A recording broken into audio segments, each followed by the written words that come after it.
Okay, good morning. Question number 8.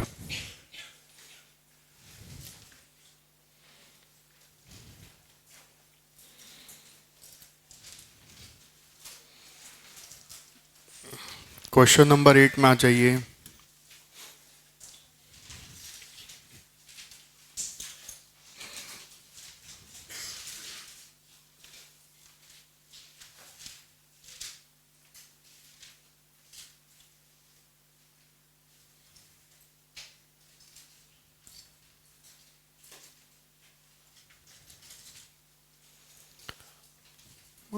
A company has a normal manufacturing capacity of 1,50,000 units of a product per annum.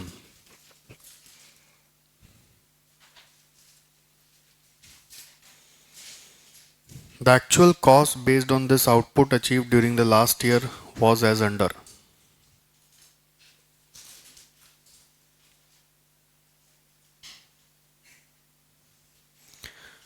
Material 36, labor 20, variable overhead 20, fixed overhead 20.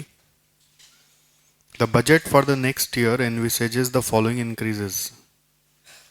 Material 33 1/3 से बढ़ जाएगा तो नया क्या हो जाएगा? 36 को बढ़ाओ 1/3, 33 1/3 इज 1/3, 1/3 यानी 12 रुपया। 48, 20 का 22, वेरिएबल ओवरहेड 5% से तो 21।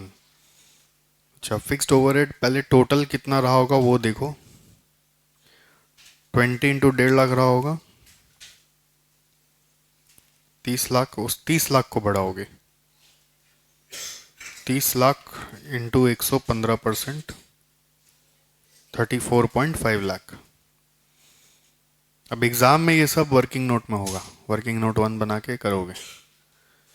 इन view of substantial increase in material cost, substantial तो है ही, 36 का सीधा 48 हो गया। The company explored the possibilities of using a substitute material, सोच रहे एक सब्स्टिट्यूट मटेरियल यूज करें। The company has been able to identify a cheaper source of direct material which will cost ₹40 per unit of output. ठीक है, 48 का cost कितना चला जाएगा? 40। The test reveals that use of cheaper direct material as above will make the following impact on the cost. Labor cost will increase by 1 rupee. Increase by 1 rupee मतलब 22 से 23 हो जाएगा। देखो पुराना जो था नया तो ये हो गया ना, तो नया में ये 22 से 23 हो जाएगा। It will lead to, this is important, 5% rejection in output. उसके कारण कॉस्ट और बढ़ेगा कि घटेगा? और बढ़ जाएगा। It will result in final quality testing programme evaluating an additional fix cost of ₹4 lakh. तो एडिशनल फिक्स कॉस्ट आपका 34.5 है तो 38.5 लाख आ जाएगा। मतलब बेसिकली नया fix cost, total fix cost 34.5 से 38.5 चला जाएगा।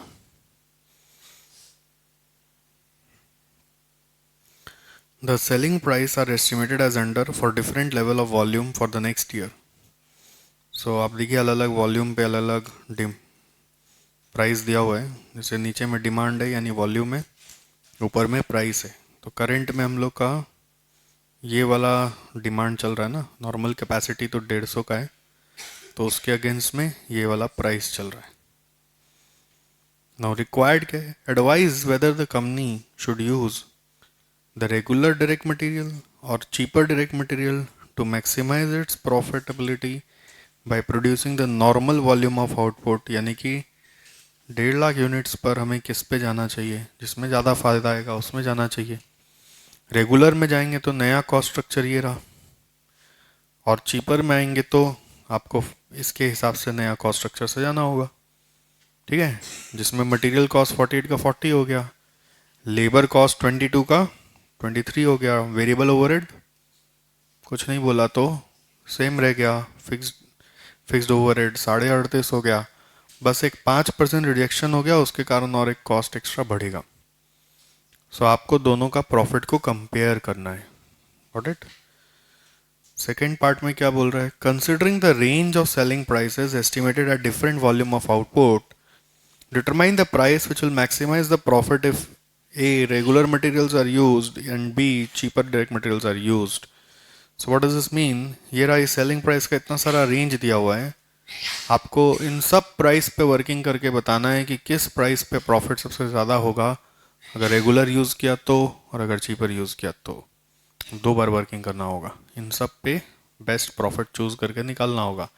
पहला वाला में खाली 150 पे पूछा है, दूसरा वाला में सब पे पूछा है, ठीक है। तो सब में से बेस्ट कौन सा वो बताना है। थर्ड में calculate for the price selected by you in two above. अब ये एक्चुअली टू से कनेक्टेड है, तो लेट टू को सॉल्व कर लेते एक बार पूरा। Let us solve two number first, then we can read part 3 and 4। Okay, तो आइए पहले अपने स्टार्ट करते हैं वर्किंग नोट से।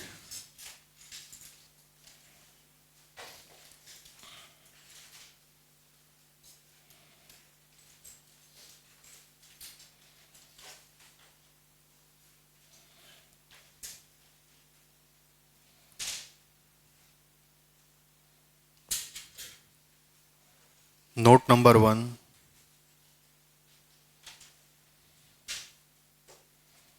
Cost structure.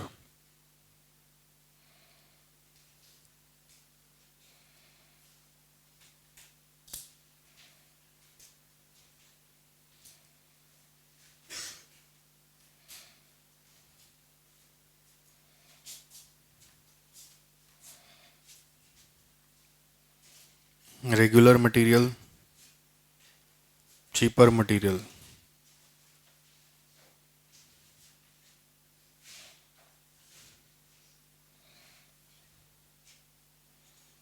बोलिए इसमें डायरेक्ट मटेरियल कितना है?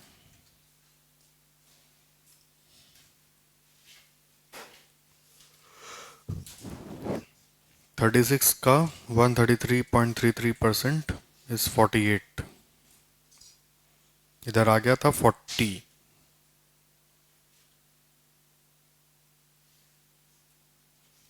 डायरेक्ट लेबर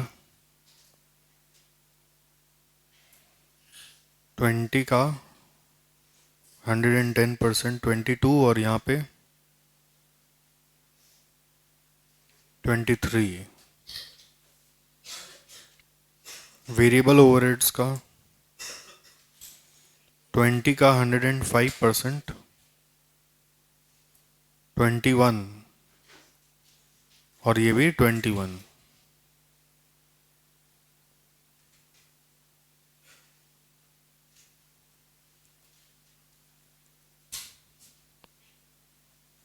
तीनों मिला के आ रहा है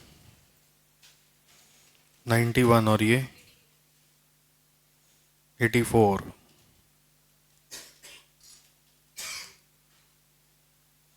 ठीक है, ये एक नया चीज आ रहा है, रिजेक्शन।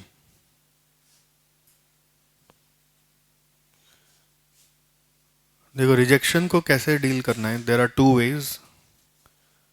वन क्वेश्चन में बोला है जो आप बनाओगे उसका 5% रिजेक्ट हो जाएगा। तो गिवन कॉस्ट 84, एक बार समझ लो कैसे करना है। गिवन कॉस्ट 84, ये हो सकता है आपका एक ग्रॉस यूनिट का है। ग्रॉस यूनिट समझते हैं, बिफोर रिजेक्शन।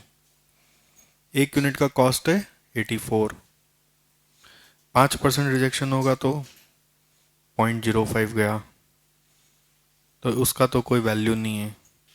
तो यू कैन से 0.95 का कॉस्ट है 84, बट आपको एक यूनिट बनाना है, तो अल्टीमेटली एक यूनिट का कॉस्ट क्या होगा, तो 84 divide by 0.95, 88.42। That means because of rejection the cost has increase by 4.42। This is option number 1। Option number 2 is, आप मान सकते हो कि मेरा जो रिजेक्शन का कॉस्ट है, ठीक है, एकदम सिंपल है कि आपका जो करंट कॉस्ट दिया हुआ है वो नेट एक यूनिट का ही दिया हुआ है, ऐसा सोचो। रिजेक्शन इसके ऊपर आएगा 0.05, ओके, एंड अकॉर्डिंगली इसका कॉस्ट हो जाएगा 4.5% ऑफ 84 कितना होता है, 4.2 होता है क्या। तो आपका कॉस्ट आपको बियर करना पड़ेगा ग्रॉस प्रोडक्शन का, which is 88.2। So there are two ways, option number one, option number two. आपको ये तो याद है ना पिछला दिन का पढ़ाई से कि ग्रॉस प्रोडक्शन का कॉस्ट हमें उठाना पड़ता है, ये तो याद है ना, कॉस्ट तो ग्रॉस प्रोडक्शन का उठाना पड़ता है। सो आपको दो तरह से अजम्पशन करने मिल रहा है कि करंट में हमारा कॉस्ट लगा 84, उसमें से 5% रिजेक्शन हो गया तो उसका कोई वैल्यू नहीं है, तो 0.95 मेरा नेट यूनिट्स बना, उसी का कॉस्ट है 84, बट मेरे को तो एक यूनिट बनाना पड़ेगा, तो उसका कॉस्ट कितना आएगा एक यूनिट का, 88.42। और ऑप्शन नंबर टू है कि आप मानिए कि आपका नेट यूनिट 1 रुपया, 1 यूनिट है और उसी का कॉस्ट 84 और 5% रिजेक्शन इसके ऊपर है, तो वो इसका 5% बन गया, तो ग्रॉस का कॉस्ट 88.2 आ गया। सो दोनों तरफ से इसका सोल्यूशन आया था, ऑप्शनल दे दिया था कि ऐसे भी कर लो वैसे भी कर लो। ठीक है, तो अभी आप कैसे करना चाहेंगे, फर्स्ट वाला से कर लीजिए। चलिए, तो आप ले लीजिए रिजेक्शन में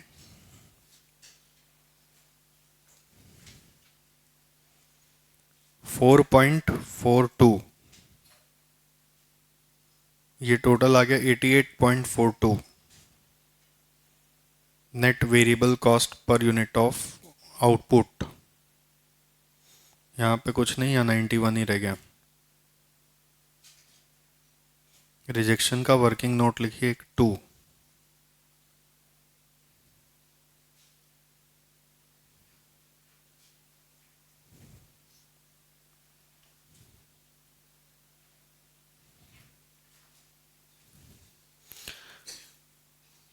फिर आप यहाँ पे कॉस्ट स्ट्रक्चर में सारा वेरिएबल कॉस्ट आया, फिक्स कॉस्ट का भी वर्किंग यहीं पे कर दीजिए। टोटल फिक्स कॉस्ट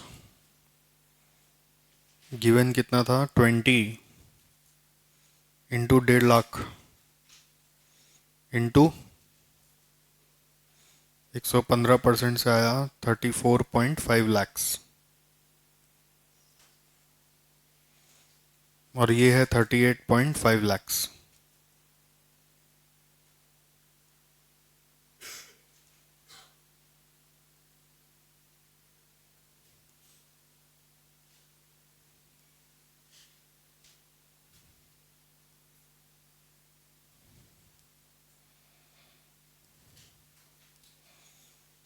ठीक है, so now there is note number 2,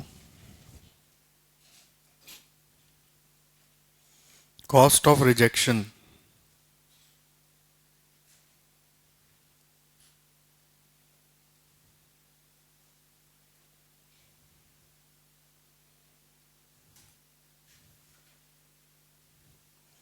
ऐसे ही बना लीजिए, यूनिट और वेरिएबल कॉस्ट पर यूनिट।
हो गया। Now we can do part A, where we just have to find the profitability.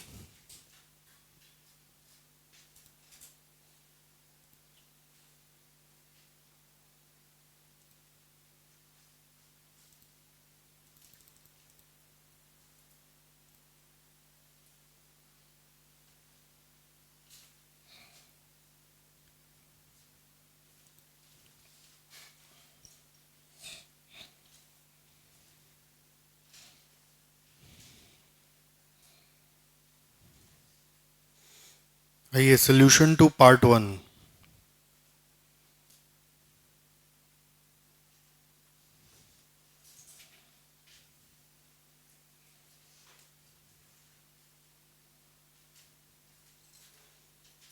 Statement showing comparative profitability.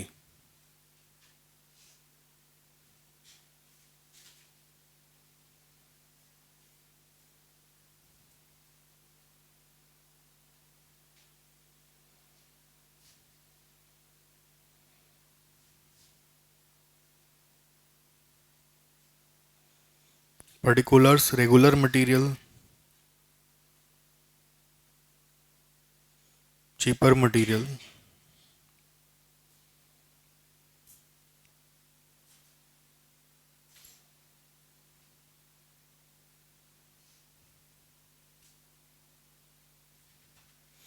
Selling price at normal output है 1,50,000 units.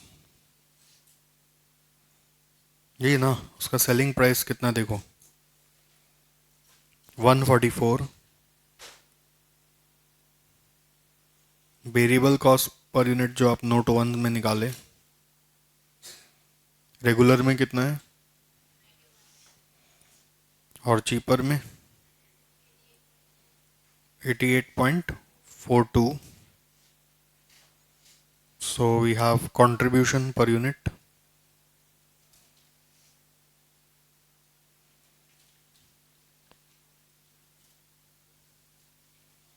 53 and 55.58। Total contribution 53 into 1.5 lakh कितना होगा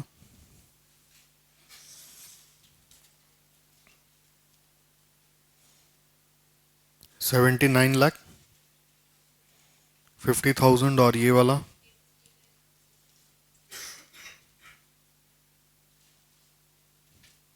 83 lakh 37,000 less total fix cost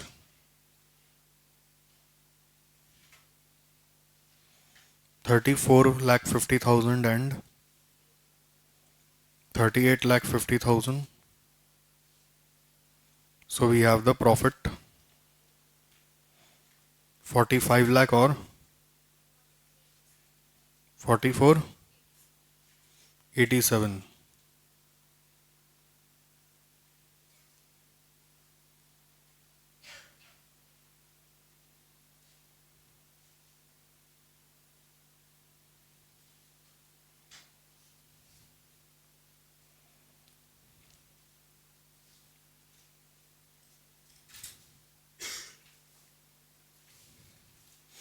So कौन सा material use करना चाहिए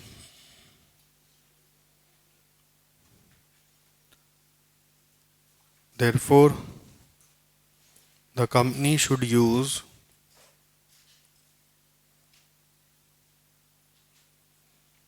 regular materials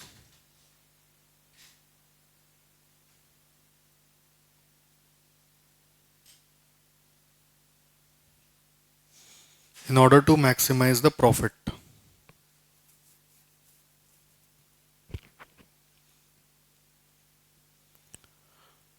The company should use regular materials in order to maximize the profit। ठीक है, अब यही मेहनत करना है वापस बहुत सारा प्राइस पर पार्ट 2 में जितना प्राइस दिया हुआ है सब पे। Solution to part 2।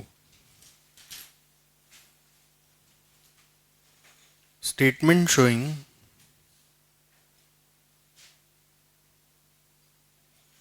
profitability at different selling prices।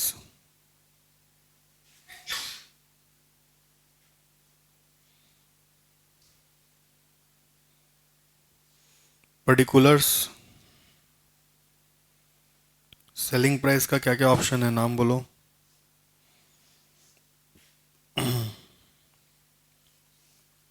128 136 144, 152, 160, 168, 176 rupees in lakhs करके आप चलाओगे ना तो आपका सम इजी पड़ेगा आपको। इस सेलिंग प्राइस का रेस्पेक्टिव डिमांड लेवल क्या है?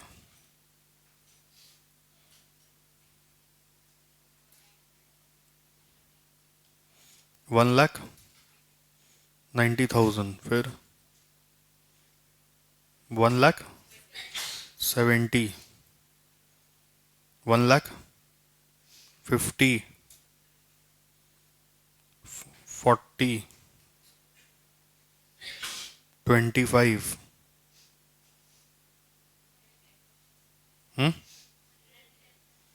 110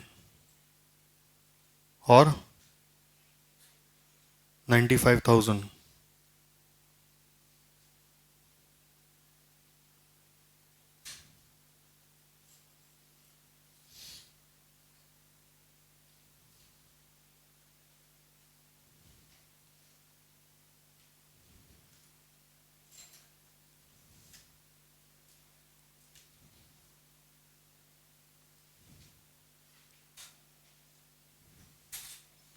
ठीक है, तो अब रेगुलर मटेरियल के साथ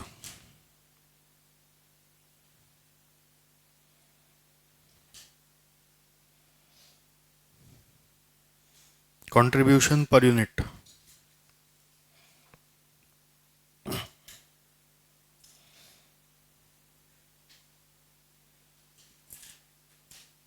भरिए भरिए अपने आप करिए। वेरिएबल कॉस्ट मालूम है उसका, सेलिंग प्राइस ऊपर हेडिंग में है, तो फिर टोटल कंट्रीब्यूशन ये लैक्स में ले लेना आप, फिर लेस टोटल फिक्स कॉस्ट तो प्रॉफिट आ जाएगा। और सेम वे आपको चीपर मटेरियल का करना है।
बोलेंगे आंसर?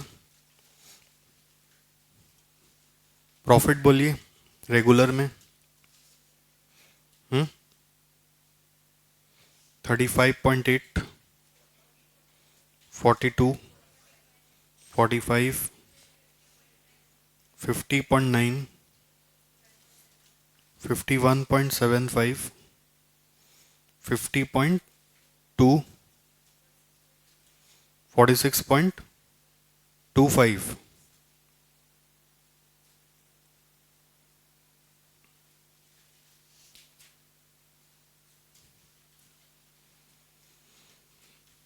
हुआ? सबका आया? किसी का मिस्टेक हो रहा है बोलो।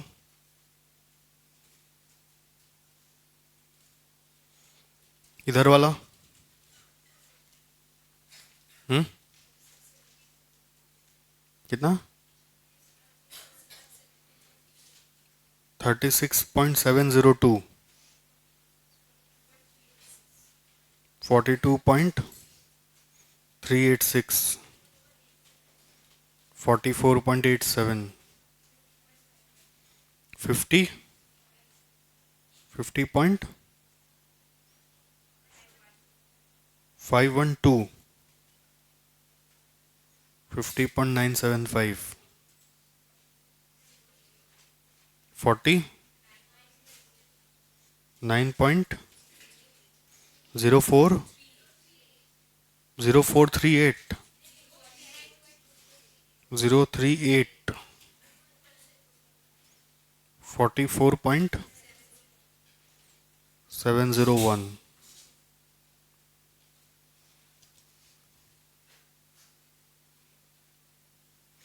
अपने आप करो है, आंसर लिख के बैठ गया।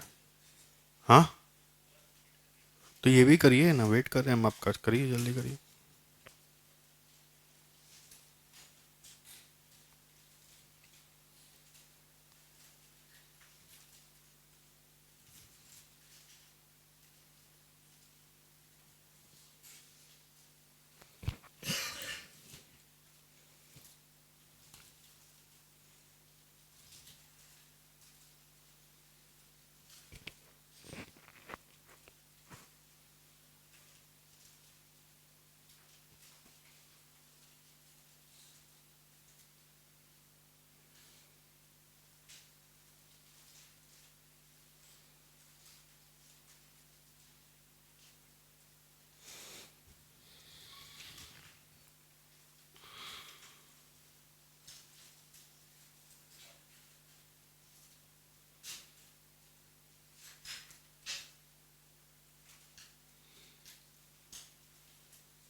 हुआ क्या?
सो कमेंट करिए कौन सा में बेस्ट प्रॉफिट आ रहा है।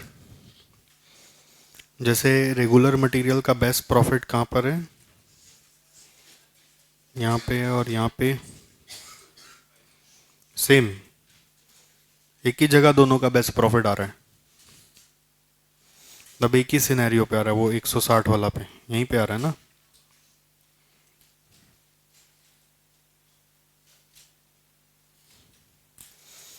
Therefore, the profit is maximum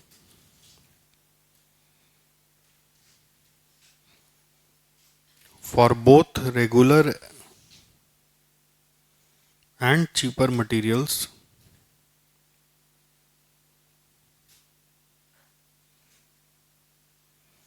at a selling price of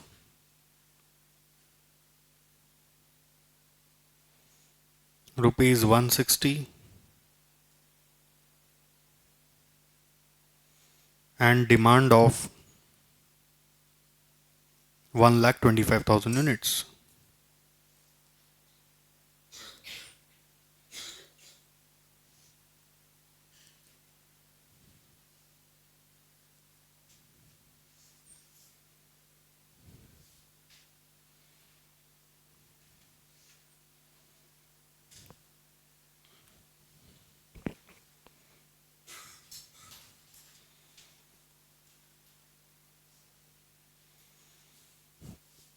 हो गया?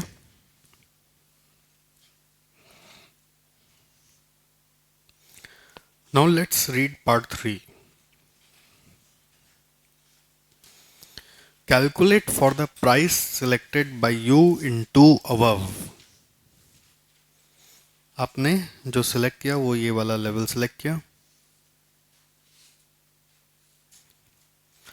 The amount of additional fixed cost at which the company will be indifferent in choice of direct materials. कितना additional fix cost होता, जैसे additional fix cost यहाँ पे जैसे अगर आपको याद हो 38.5 था ना, तो एडिशनल था 4 लाख. तो क्वेश्चन पूछ रहा है कितना एडिशनल फिक्स कॉस्ट होता जिससे कि हम इन दोनों में इनडिफरेंट होते. अभी आपका प्रेफरेंस क्या होगा, रेगुलर में जाओगे चीपर में जाओगे? अभी आपका प्रेफरेंस क्या है, रेगुलर में जाओगे ना, उसमें प्रॉफिट जाता है. तो क्वेश्चन पूछ रहा है कि ये अब इसके अंदर जो एडिशनल फिक्स कॉस्ट है वो नया अमाउंट बताओ कितना होता जिससे कि आप इन दोनों में इनडिफरेंट हो जाते. सोचो सोचो, इनडिफरेंट कब होंगे, इनडिफरेंट कब होंगे? जब दोनों का प्रॉफिट सेम होगा. और सेम मतलब आपको प्रॉफिट 51.75 चाहिएगा दोनों में कि 50.975 दोनों में चाहिएगा? मुझे तो ज़्यादा वाला ही चाहिएगा, तभी मैं इनडिफरेंट होऊंगा. तो 51.75 चाहिएगा. तो यहाँ पे 51.75 अगर लाना होगा तो ये कॉस्ट फिक्स कॉस्ट घटाना होगा, है कि नहीं? अगर आपको 51.75 यहाँ पे लाना है तो ये फिक्स कॉस्ट घटाना होगा ना. तो घटाना क्या है, वो फिक्स कॉस्ट ही घटाना है. क्वेश्चन ने इसीलिए पूछा नया फिक्स कॉस्ट बताओ. ठीक है, तो ये डिफरेंस कितना आ रहा है 51.75 और 50.975 का? हाँ, इंटू 1 लाख कर लो, 77,500 का फ़र्क आ रहा है. तो वही अमाउंट आप अपना फिक्स कॉस्ट जो 4 लाख आ रहा है उससे घटा दीजिए, तो -4 लाख कर दीजिए. तो 3/22,500. अगर ये फिक्स कॉस्ट 77,500 से घट जाएगा तो यहाँ पे भी 51.75 का प्रॉफिट आ जाएगा. ठीक है, सो आइए part 3.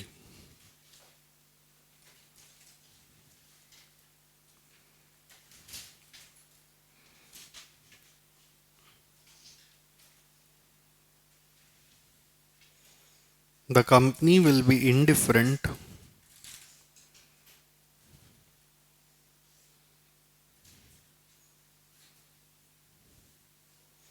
in choice of materials at above selling price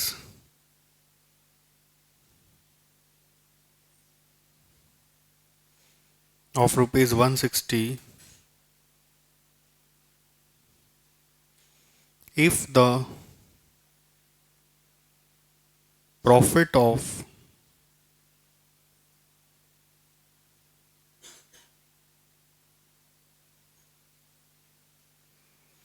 cheaper material is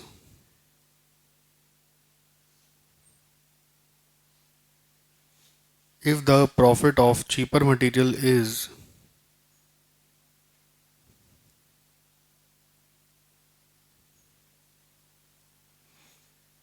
same as that of regular material,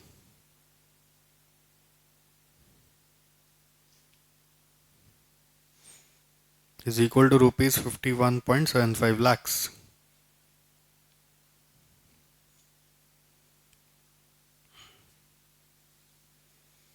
Next para, in order to achieve this profit,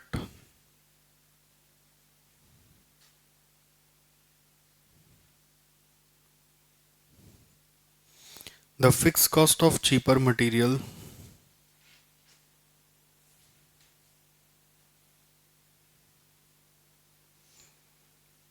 has to be reduced by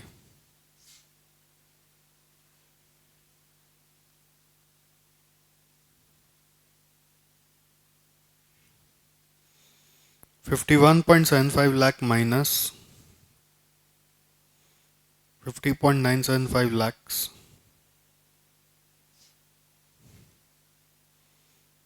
77,500.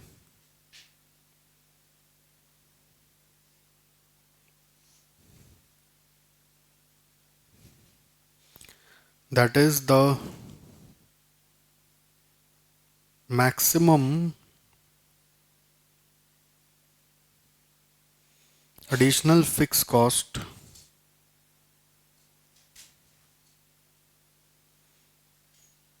under material under cheaper material should be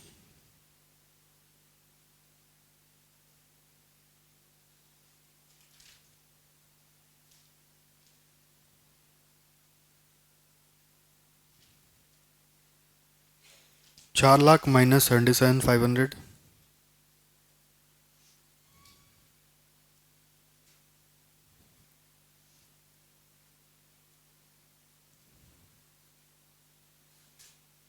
3,22,500.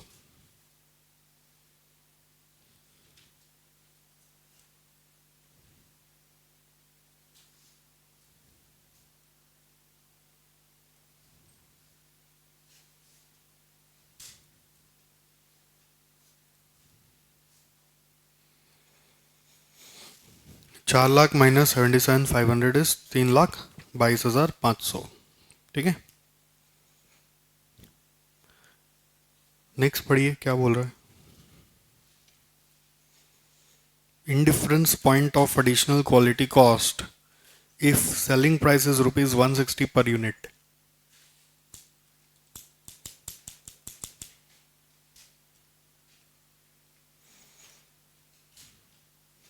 अरे आप मेरा चेहरा देख रहे हैं, मैं आपका चेहरा देख रहा हूँ. आप कोशिश नहीं करेंगे तो सीखेंगे भी नहीं ना. मैं तो बता ही दूंगा, मेरे को तो आता ही है. क्या पूछा है उसको सोचो तो सही.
समझ में आ रहा क्वेश्चन में क्या सिनेरियो है? इंडिफरेंस हमेशा दो ऑप्शन के बीच में आता है, रेगुलर और चीपर है यहाँ पे दो ऑप्शन। और इंडिफरेंस का पढ़ाई तब लागू होता है जब आपका एक का फिक्स कॉस्ट अगर ज़्यादा है तो उस ऑप्शन का वेरिएबल कॉस्ट कम है। जैसे अगर आप देखें एडिशनल फिक्स कॉस्ट यहाँ कुछ नहीं है, यहाँ 4 लाख है, और आपका variable cost per unit regular में कितना है तो चीपर में कितना है 88.42। तो जहाँ पे फिक्स कॉस्ट ज़्यादा है वहाँ वेरिएबल कॉस्ट कम हो जाता है। ओके, वहीं पे अपने इंडिफरेंस को यूज़ करते हैं। सो इंडिफरेंस पॉइंट कैसे आएगा? Change in fix cost by change in variable cost per unit, यानी कि 4 lakh divided by 91 minus 88.42।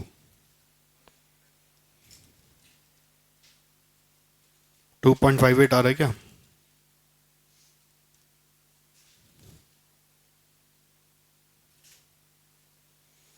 One 155,039 units.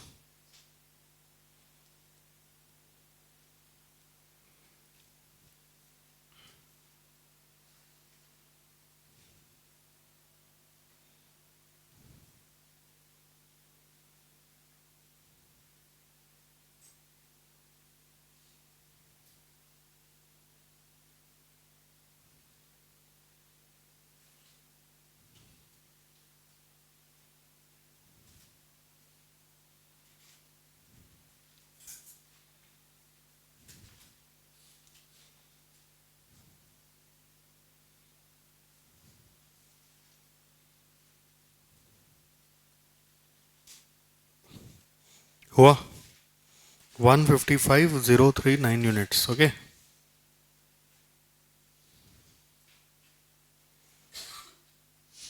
Sir वो सेलिंग प्राइस को कांस्टेंट क्यों रखा गया था? वो लाइन क्यों लिखा था कि सेलिंग प्राइसेस एट 160? ये इंडिफरेंस का एक अजम्पशन होता है कि इंडिफरेंस जब भी निकालोगे तो सेलिंग प्राइस सेम होना चाहिए। अगर सेलिंग प्राइस बदल रहा होगा तो इंडिफरेंस का कॉन्सेप्ट लागू नहीं होगा। ठीक है, इंडिफरेंस में ये भी सिखाया था कि यहाँ पे चेंज इन वेरिएबल कॉस्ट की जगह change in contribution per unit भी ले सकते हो, और वो तभी ले सकते हो जब सेलिंग प्राइस इज कांस्टेंट। दोनों से सेम रिजल्ट तभी आएगा, नहीं तो सेम रिजल्ट आएगा नहीं कभी।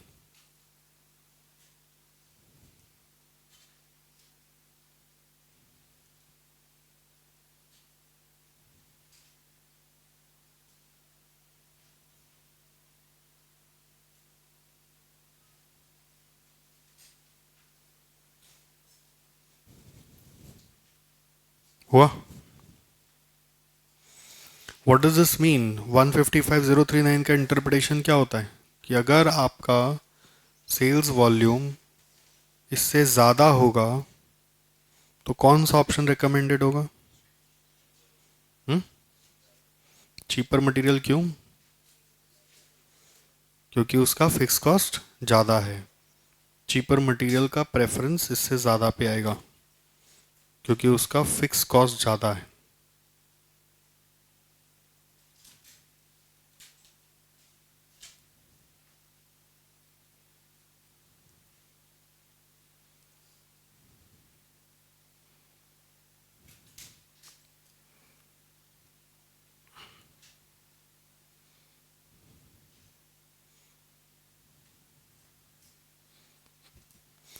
इस क्वेश्चन में टेक्निकली देखा जाए तो सिर्फ एक ही ट्रिक था, वो 88.42 निकालना। उसके बाद बाकी कुछ ट्रिक नहीं था। जैसे एग्जाम में कभी भी आता है ना, अगर पूरा सम नहीं भी हो रहा हो और अगर आपको लगता है कि अब यही एक सम करना ही है और कोई ऑप्शन नहीं है मेरे पास, तो ठीक है ना, पार्ट 1 तो करेंगे तो बहुत इजी था, पार्ट 2 तो करेंगे तो बहुत इजी था, पार्ट 3 4 में जो समझ में आया वो करेंगे। अटेम्प्ट पूरा करने का कोशिश करिए। जैसे मैं आपको पहले बताऊं, आपका जो पहला क्लास टेस्ट हुआ था मेरे साथ रेलेवेंट कॉस्टिंग का, उसमें भी सबसे ज़्यादा नंबर उसी का आया जो पूरा अटेम्प्ट किया। दूसरा क्लास टेस्ट हुआ ट्रांसफर प्राइसिंग का, उसका भी कॉपी चेक कर दिया मैंने, उसमें भी सबसे ज़्यादा नंबर उसी का आया जिसने सारा अटेम्प्ट किया। मतलब जिसने सारा अटेम्प्ट किया उसी का फर्स्ट हाईएस्ट आया, जिसने सारा अटेम्प्ट किया उसी का सेकंड हाईएस्ट आया। गलत सलत जैसा भी करता गया बट बहुत सारा होता गया उसका। और जो छोड़ते गए कि ये नहीं हो रहा है ये नहीं हो रहा है, ब्लैंक छोड़ा जो, उनका नंबर बाय डिफ़ॉल्ट कम होगा। तो आपका तरीका आपको मैं बता दिया हूँ पेपर पढ़ने का, पेपर करने का। अब आपको उसको भी तो प्रैक्टिस करना है, और वो तब होता है जब अपने तरफ से एक्स्ट्रा एफर्ट लेते हो। जैसे पार्ट 1 पार्ट 2 में करा दिया, पार्ट 3 आप जब तक मैं नहीं बताता हूँ आप ट्राई नहीं करते, वैसे नहीं होगा। आपको अपने आप अटेम्प्ट लेते रहना पड़ेगा। चैप्टर का कॉन्सेप्ट हो चुका है, सर ने जो सिखाना था सिखा दिया। अब तो सर क्वेश्चन पढ़ रहे और सॉल्व कर रहे हैं, वो तो आप भी कर सकते हो। मैं तो कोई कॉन्सेप्ट नहीं सिखा रहा, और अब आगे कोई कॉन्सेप्ट नहीं है। हर सम में एक छोटा मोटा ट्रिक होता तो हर सम में होगा। एग्जाम का कोई भी सम में एक छोटा सा ट्रिक तो बैठा हुआ ही होगा, उसको क्रैक करने का कैपेबिलिटी लाना पड़ेगा। आइए क्वेश्चन नंबर 9।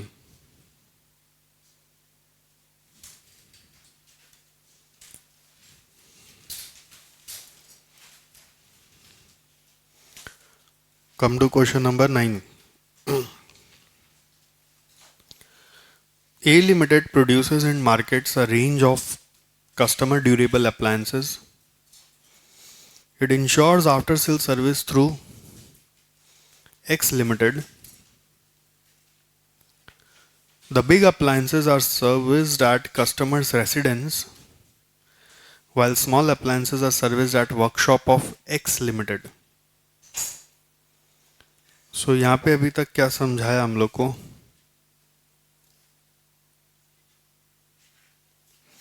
कंपनी का नाम क्या है? ए लिमिटेड। उसका एक एजेंट है एक्स लिमिटेड, जिसके थ्रू वो आफ्टर सेल सर्विस कराता है, जो कस्टमर्स के यहाँ जाके आफ्टर सेल सर्विस करता है। बिग अप्लायंस का सर्विस कस्टमर के यहाँ पे ही होता है, स्मॉल अप्लायंस एक्स लिमिटेड के यहाँ मंगा के किया जाता है। Material supplied to X limited is charge at cost plus 10%। तो कौन किसको सप्लाई कर रहा है? ए एक्स को दे रहा है। तो मटेरियल कॉस्ट अगर यहाँ पे 100 रुपया है, अगर कॉस्ट मटेरियल का यहाँ पे 100 रुपया है, तो कितना रुपया में दिया जा रहा है? प्रॉफिट रखा जा रहा है 10। तो sale price to X limited कितना हो गया? 110।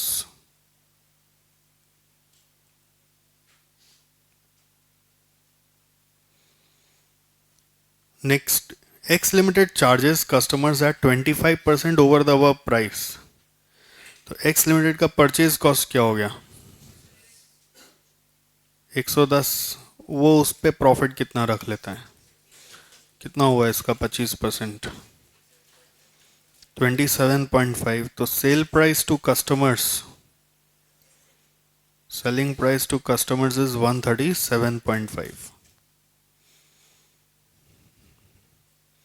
For labor, the company receives 10% of the rate fixed for work done under the after sale service agreement. Company माने कौन सा कंपनी? ए लिमिटेड का बात हो रहा है, हमारा कंपनी ए लिमिटेड है। For labor, the company receives 10% of rate fixed for work done under after sale service agreement and 15% of rate fixed in case jobs not covered under the agreement from X limited. लिख दिया ना, from X limited मतलब ये किसको मिल रहा है रुपया? ए limited को मिल रहा है। बोल रहा है जो काम यहाँ पे कस्टमर का काम, लेबर जॉब जो कस्टमर कराता है, लेबर चार्जेस, वो दो तरह का है। एक कवर्ड है, लेबर चार्जेस जो कवर्ड वाला है। कवर्ड मतलब covered under the agreement, agreement का में कुछ नाम वाम दिया हुआ होगा उसका, उस काम का लेबर चार्जेस है। तो उसके कलेक्शन का 10% इसको दिया जा रहा है, यही हो रहा है ना। और अगर कवर्ड नहीं है तो, अगर लेबर चार्जेस कवर्ड नहीं है, नॉट कवर्ड, तो जितना कलेक्ट कर रहा है कौन? एक्स लिमिटेड, उसका 15% इसको दिया जा रहा है, कंपनी को दिया जा रहा है। ठीक है, ओके आगे बढ़ते हैं। नेक्स्ट क्या बोल रहा है? 60% by value of total work done under, total work undertaken by X Limited was for big appliance and rest accounted for small appliance during the previous year. तो रेशियो है इसमें 60-40, 60% बिग अप्लायंस का है और 40% स्मॉल अप्लायंस का है.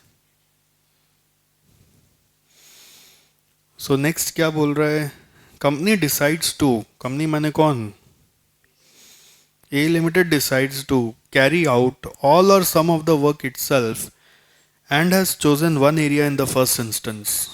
वो सोच रहा है जो X Limited से करवा रहे हैं ना उसमें कुछ काम अपने से करेगा, डायरेक्ट करे. And has chosen one area for the instance, one area माने वन लोकेलिटी, एक पर्टिकुलर लोकेशन आप चूज किया कि चलो वहां पे अपने ट्राई करके देखते हैं. During the previous year the company earned a profit of 2,16,000 as detailed below from X limited for the area chosen. उस एरिया से हमारे पास 2,16,000 एक्स लिमिटेड के थ्रू आया था. उसका डिटेल्स क्या है, मटेरियल में आया था अंडर और नॉट कवर्ड मिला के 80,000. अच्छा, मटेरियल को मिलाया क्यों, बिकॉज मटेरियल में कोई सच कवर्ड और अनकवर्ड का ब्रेकअप का कोई डिफ्रेंशिएशन नहीं था. मटेरियल का चार्ज तो एक ही दिया हुआ था. और लेबर में अलग अलग का मतलब है क्योंकि उसका रेट अलग है कवर्ड और अनकवर्ड का. तो यहाँ पे क्या हो रहा है देखो, मटेरियल में क्वेश्चन में क्या दिया हुआ है, 80,000 किसने कमाया, ए लिमिटेड ने. तो आप ठीक से सोचना, 80,000 is equivalent to this amount. ठीक से सोचना, समझ में आ रहा है क्या. प्रॉफिट कमाया ना 2,16,000, उसका ब्रेकअप है. 2,16,000 is what, profit of A limited. उस 2,16,000 का ब्रेकअप है. ओके, सो ये 80,000 आपको दिख रहा है ना, ध्यान से समझो. ये 80,000 is equivalent to 10.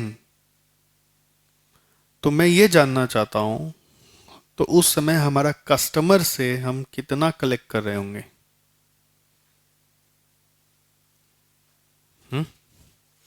80,000 is equivalent to अगर 10, तो 137.5 will be equal to, divide by 10 into 137.5, this is equal to 11 lakh.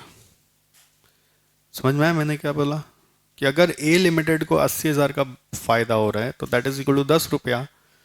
तो कस्टमर का कॉस्ट क्या है, 11 लाख. कस्टमर आपका एक्स लिमिटेड को 11 लाख दे रहा है. ओके, ऐसे लेबर में कंपनी को 10% वाला इक्विवेलेंट में कितना मिला, 1 लाख. ये अगर 1 लाख मिला तो कस्टमर से कितना कलेक्ट किया लेबर चार्जेस बोल के, ये 10 लाख होगा. फिर कंपनी को यहाँ पे कितना मिला, 15% मतलब 36,000 मिला है. तो लेबर चार्ज कस्टमर से हम कितना कलेक्ट किए, समझ में आ रहा है. ये लेबर चार्ज कस्टमर पे किया एक्स लिमिटेड को, तो एक्स लिमिटेड का कलेक्शन पता चला. एक्स लिमिटेड का रेवेन्यू कितना है, ये रेवेन्यू है एक्स लिमिटेड का. एक तो मटेरियल में 11 लाख, लेबर में 10 लाख और लेबर में 240.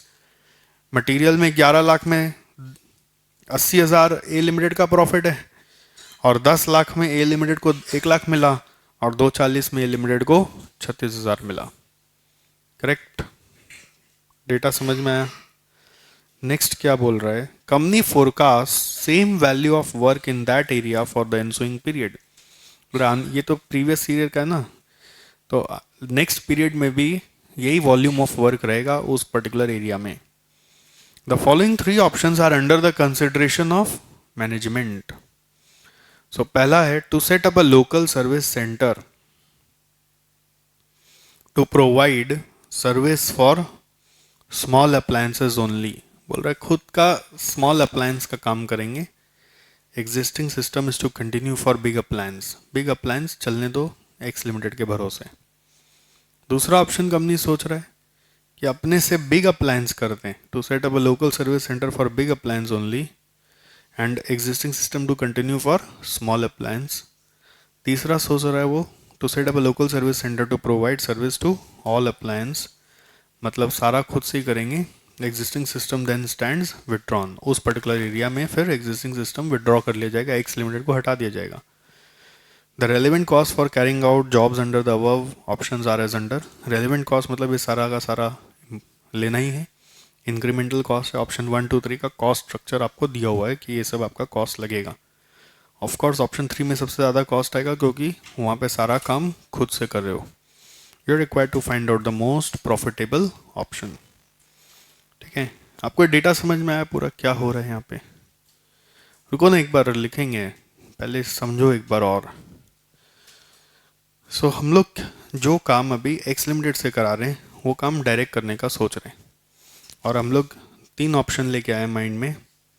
ऑप्शन नंबर 1 है, ऑप्शन नंबर 1 है, ऑप्शन 2 है, ऑप्शन 3 है। ऑप्शन 1 में खुद से क्या कर रहे हैं और एक्स लिमिटेड से क्या करा रहे हैं, बोलिए। स्मॉल यानी कितना परसेंट काम करेंगे? 40, और उससे 60 कराएंगे। ऑप्शन 2 में खुद से बिग करेंगे, जो 60% है उससे स्मॉल कराएंगे, और इसमें पूरा 100% खुद करेंगे, उससे कुछ नहीं कराएंगे। तो आपको हर ऑप्शन का रेवेन्यू और कॉस्ट जानना है, करेक्ट? ठीक से समझना, ध्यान से देखो एक बार। रेवेन्यू पहले मटेरियल से कितना आ रहा है, ठीक है? रेवेन्यू फ्रॉम मटेरियल 11 लाख क्या है, वो तो टोटल है ना? रेवेन्यू फ्रॉम मटेरियल, ये जो ओन काम करे हम उसकी बात कर रहे हैं आपसे। ओन जो आप जॉब कर रहे हो सारा उसका बात करें तो रेवेन्यू कितना आएगा मटेरियल का? रेवेन्यू फ्रॉम मटेरियल क्या आएगा? 11 लाख का 40% पूरा मेरे पास आएगा, 440 आ जाएगा। ठीक है, तो इसका कॉस्ट भी तो उठाना पड़ेगा, है ना? 11 लाख इज इक्वल टू 137.5। तो आपका तो पूरा 11 लाख इनकम हो ही नहीं सकता ना, क्योंकि उस 137.5 में आपका भी कॉस्ट 100 रुपया था। आपका प्रॉफिट तो 37.5 से ज़्यादा हो नहीं सकता। तो इसका जो कॉस्ट है वो कैसे निकालोगे? जैसे 4,40,000 is equivalent to what amount? 137.5। तो 100 वाला कितना होगा? हाँ, 3,20,000। ठीक है, तो ये हुआ आपका income from materials. Okay, material से आप इतना कमाएं, कितना रुपया कमाएं यहाँ पर? 1,20,000। फिर आप लेबर से कमाओगे, हाँ, जो कवर्ड है उसका टोटल बिजनेस कितना रुपए का था? 10 लाख। आप अपने से कितना कर रहे हो? 40%। तो ओन काम करने से 4 लाख मेरे पास डायरेक्ट आएगा, राइट? फिर लेबर अनकवर्ड का 240 था टोटल, उसका 40% मेरे पास डायरेक्ट आएगा, 96। बट इस पूरा का एक अपना रेलेवेंट कॉस्ट है। ऑप्शन 1 का रेलेवेंट कॉस्ट का जोड़ लगाइए तो नहीं, जो दिया हुआ है क्वेश्चन में रेलेवेंट कॉस्ट ये वाला 488। तो रेलेवेंट कॉस्ट टोटल आ रहा है 488, यानी 4,88,000 है क्या? हाँ, रुपीज इन थाउजेंड है ना? तो ये आपका एक 20 में आप ऐड करो लेबर का कलेक्शन और लेस करो रेलेवेंट कॉस्ट, तो आपका यहाँ पे ओन का प्रॉफिटेबिलिटी आए। कितना है ये? 1,28,000। अब इसके साथ एक्स लिमिटेड से कुछ इनकम आएगा, क्योंकि एक्स लिमिटेड इस ऑप्शन में पूरा विड्रॉ थोड़ी किया गया है। Net income from X limited, ये वाला है आपका net income from own business, own operation. Own से आप इतना कमाएं। अब एक्स लिमिटेड जो सारा काम खुद करता था तब आपको 216 देता था, अभी एक्स लिमिटेड कितना कर रहा है? 60% कर रहा है, तो आपको कितना दे रहा है? 129,600, 60% ही कर रहा है ना, एक्स लिमिटेड बिग का काम कर रहा है तो आपको 60% देगा। ठीक है, सो ये आपका टोटल प्रॉफिटेबिलिटी आ गया। हाँ, 2,57,600। ऐसे मैंने एक का किया है, बाकी दो आपके भरोसे छोड़ा है। समझ में आया आपको अपॉर्चुनिटी के आपके पास कि सीखना भी है और अपने आप करना भी है। क्वेश्चन में सच कॉन्सेप्ट बोलकर कुछ नहीं है, क्वेश्चन को पढ़ना और तोड़ना है। राइट, चलिए अब आप यहाँ से पूरा नोट कर लीजिए एक बार, जिन्होंने ये सब नोट नहीं किया पहले ये वर्किंग नोट नोट कर लीजिए। एनालिसिस,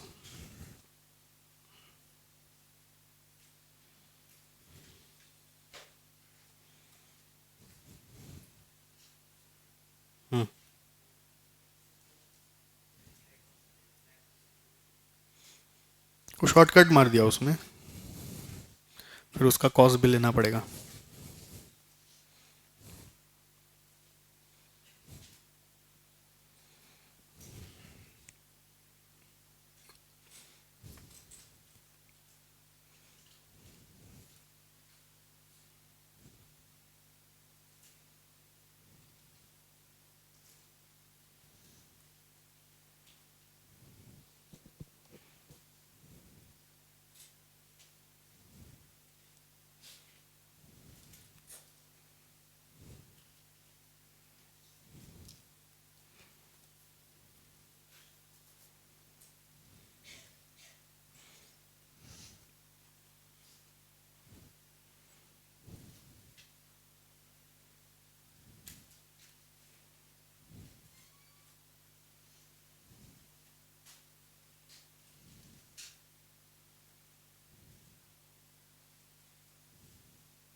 हो गया क्या? हम्म,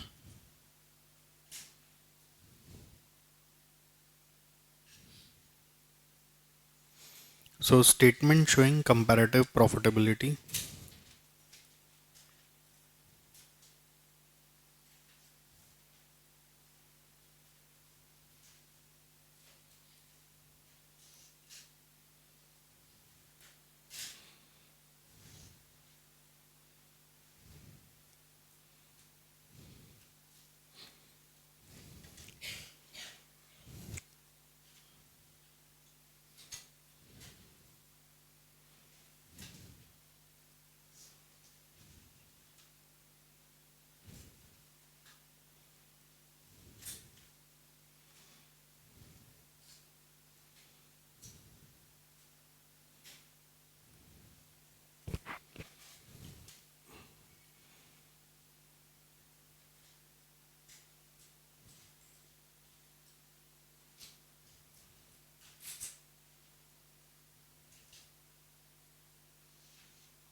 ये हो गया मटेरियल वाला।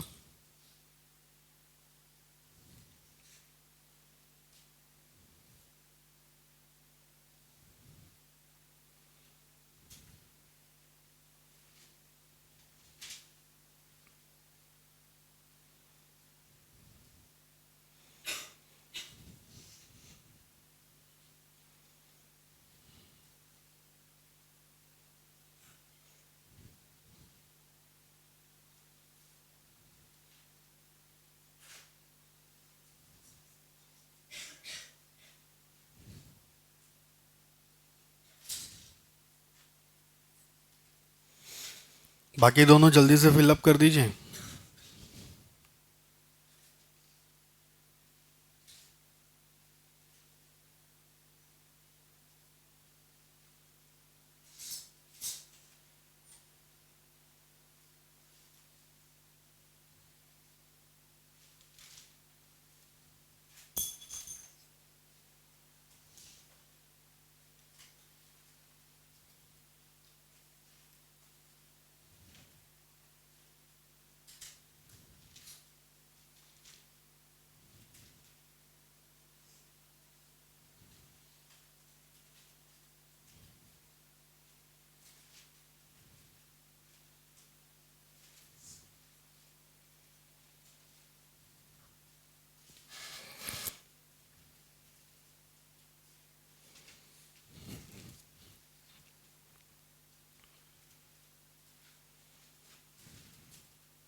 हम्म। हुआ क्या?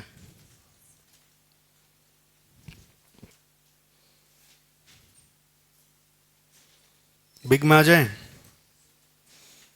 ये कितना रहा? 660। और ये वाला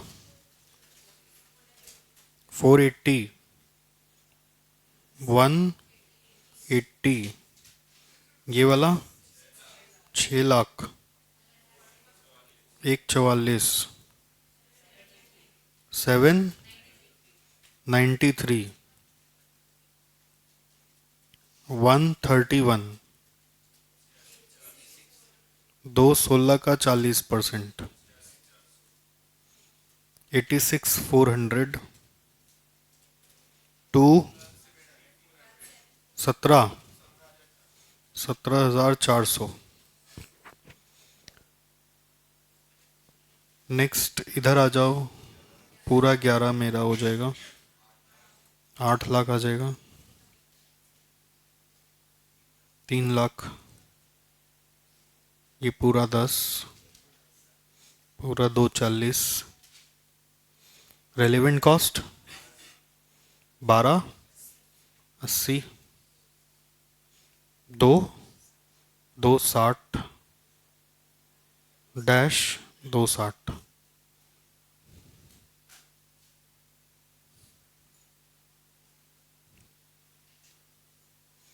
So option 3 is best.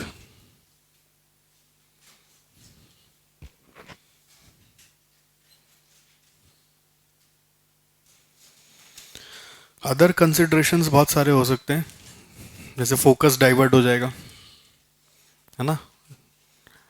आपका एक्सपर्टाइज है कि नहीं पता नहीं, आप एक्स लिमिट से कराते थे, वो एक्सपर्ट था, आप नया नया शुरू करो तो कस्टमर सेटिस्फैक्शन नहीं भी आ सकता है। ओके, आप सिंस एक एरिया चूज कियो, एक्स लिमिटेड से एक एरिया छीन लिया गया है, तो एक्स लिमिटेड बाकी एरिया पे भी फोकस करना कम कर देगा, हो सकता है ना।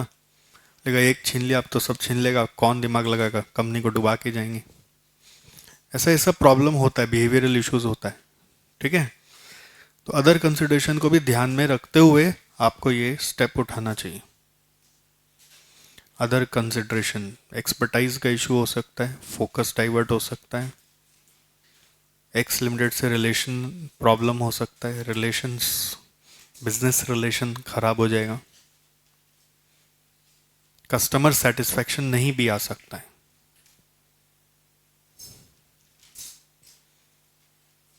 Okay,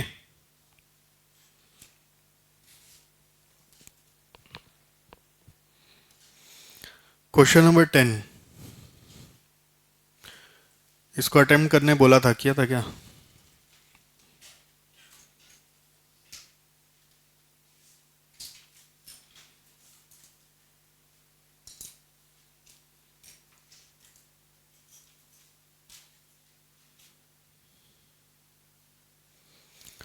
A company makes a single product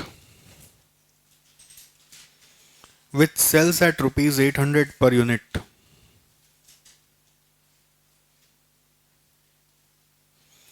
and whose variable cost of production is rupees 500 per unit. Production and sales are 1000 units per month.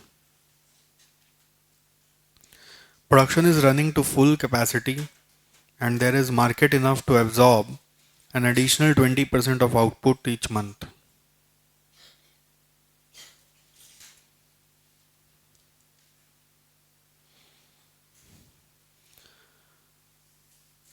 Contribution per unit आ रहा है 300 रुपया, 1000 यूनिट अभी बेचते हैं और 20% बेच सकते हैं, बट जगह नहीं है। The company has two options. Option 1, inspect finished goods at 10,000 per month. 4% of production is detected as defectives and scrapped at no value. There will be no warranty replacement since every defect is detected. A small spare part which wears out due to defective material is required to be replaced at rupees 2000 per spare for every 20 units of scrap generated. This repair cost is not included in the manufacturing cost mentioned above. So what is the net loss of option 1? जैसे यहाँ 10,000 रुपये लगा, net loss मतलब net cost. अब 4% जो defective बना उसका cost गया 40 यूनिट का, कितना कॉस्ट होगा? 40 इंटू 500। अब इस सम का खाली यूनिकनेस क्या है, सिंस यहाँ पे प्रोडक्ट का डिमांड बहुत ज़्यादा है, हम बना नहीं पा रहे, और ऐसा सिनेरियो में अगर डिफेक्टिव आ रहा है तो उस डिफेक्टिव का खर्चा तो गया सो गया, उसका कंट्रीब्यूशन लॉस्ट भी मान सकते हैं। आपको जो कार्लॉन वाला सम कराया था ना, बिफोर और आफ्टर क्यूएमपी में, उसमें डिफेक्टिव को लेकर खाली ये सोचते थे कि डिफेक्टिव, उसमें तो डिफेक्टिव को लेकर हम लोग क्या कर दिए थे, सेकेंड्स में सेल कर दिए थे, याद करो। और अभी तक डिफेक्टिव को लेके रीवर्क कॉस्ट आ रहा था या डिफेक्टिव का कॉस्ट आ रहा था, दैट्स ऑल, है ना। जैसे एक सम क्या था अभी, रेगुलर और चीपर मटेरियल का, तो रिजेक्शन हुआ ना, तो रिजेक्शन जो हुआ उसका तो सिर्फ कॉस्ट ही लिया आपने, उसका कंट्रीब्यूशन लॉस नहीं लिया था, सिर्फ कॉस्ट लिया था।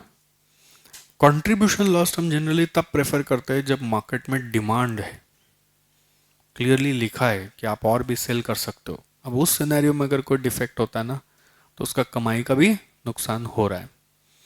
तो नया चीज खाली यही है कि इस 4% का खाली वेरिएबल कॉस्ट नहीं समझना है, कंट्रीब्यूशन लॉस्ट भी समझना है because market demand is very high. Okay, तो इस 40 यूनिट का कॉस्ट क्या मानोगे? 500 रुपये वेरिएबल कॉस्ट, 300 रुपये कॉन्ट्रीब्यूशन लॉस, तो 800 रुपये करके मानोगे। 800 इंटू 40 हो गया 32,000। और 40 यूनिट अगर स्क्रैप आ रहा है तो एवरी 20 यूनिट्स के लिए एक स्पेयर पार्ट चाहिए, तो 2 स्पेयर पार्ट आएगा 4,000 का। तो टोटल कॉस्ट आ गया यहाँ पे 46,000। ऑप्शन 2 में क्या बोल रहा है? Shift the finish goods inspection at no extra cost to raw material inspection. अच्छा, शिफ्ट करने बोल रहा है, मतलब कॉस्ट हट नहीं रहा, खाली इधर से उधर किया जा रहा है। Since defective raw materials are entitled to free replacement by supplier. पहले फिनिश गुड्स इंस्पेक्ट कर रहे थे, अभी रॉ मटेरियल इंस्पेक्ट करोगे तो वो इंस्पेक्शन कॉस्ट अभी भी 10,000 है। समझ गए क्या? शिफ्ट कर रहे, कॉस्ट हट नहीं रहा है, कॉस्ट अभी भी है। Take up the machine setup tuning and inspection at an additional cost of 8,000, तो एक और कॉस्ट है 8,000। So that scrap of finished goods is completely eliminated. However, delivery of uninspected finished goods may result in 1% of quantity sold to be replaced under free warranty due to minor variation in dimensions. तो 1000 का 1% कितना हुआ? 10 unit, और वो 10 unit का again variable cost plus contribution lost, यानी 800 करके 8,000, which does not result in wearing out of spare part as stated in option 1. Spare part का यहाँ नहीं है, तो नेट कॉस्ट यहाँ आ रहा है 26,000। तो क्लियरली ऑप्शन 2 ज़्यादा वायबल है। Using monthly figures relevant for decision making, advise which option is more beneficial to the company from financial perspective. तो ऑब्वियसली सेकेंड ऑप्शन। और आइडेंटिफाई करो इसमें कौन कौन सा अप्रेजल कॉस्ट और एक्सटर्नल फेलियर कॉस्ट है। तो एक्सटर्नल फेलियर ये जो वारंटी रिप्लेसमेंट कर रहे हैं उसका कॉस्ट, ओके, और अप्रेजल कॉस्ट में इंस्पेक्शन कॉस्ट जो यहाँ पे हो रहा है, यहाँ पे भी हो रहा है, ये भी इंस्पेक्शन कॉस्ट 8,000, और ये वाला फिनिश गुड्स इंस्पेक्शन भी अप्रेजल कॉस्ट है। कुछ सोच पाया था? 4626 ट्रिक क्या लगा इसमें? कॉस्ट ऑफ जो डिफेक्ट है which is variable cost plus contribution lost. क्यों लेना है कंट्रीब्यूशन लॉस्ट? मार्केट डिमांड ज़्यादा है, फुल कैपेसिटी पे ऑपरेट कर रहे हैं, मार्केट डिमांड ज़्यादा है, फिर भी डिफेक्ट आ रहा है तो आपका नुकसान हो रहा है, खर्चा के साथ साथ कमाई भी जा रहा है।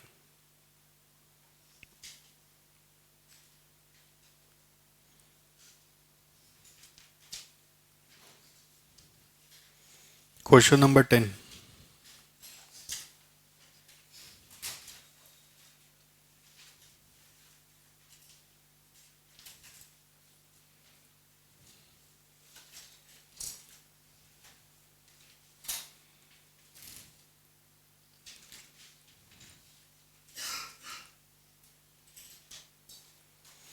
Solution to part 1.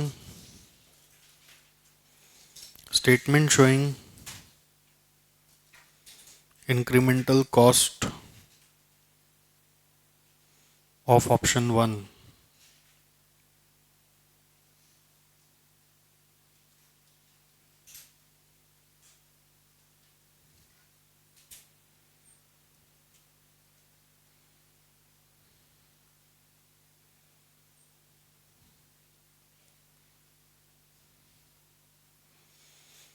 Statement showing incremental cost of option 1.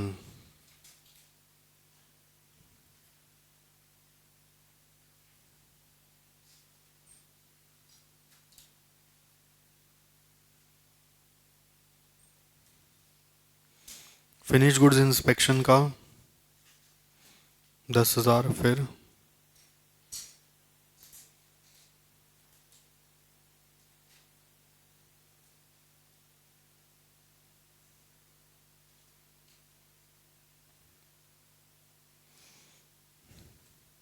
डिफेक्टिव्स,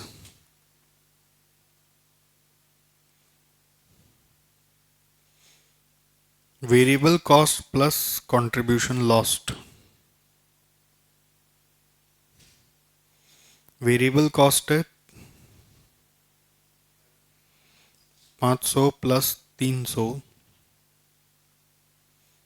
into 1000 का 4%,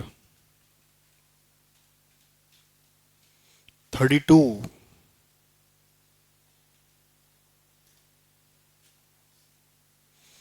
डिफेक्टिव्स के बाद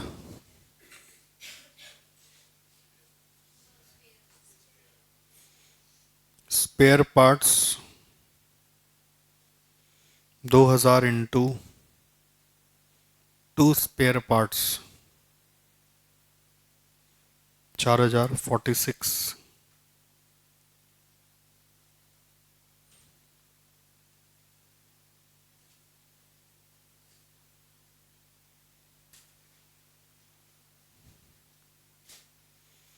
statement showing